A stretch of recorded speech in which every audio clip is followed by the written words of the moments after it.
Benetako eskola elementala izan da aukera ikaragarria estudioak ikasteko.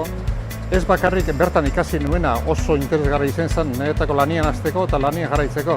Baina gero aukera eman dit baita estudioan jarraitzeko beste maila batzuetara. Eta eskerrak elementalari hori izan da posible.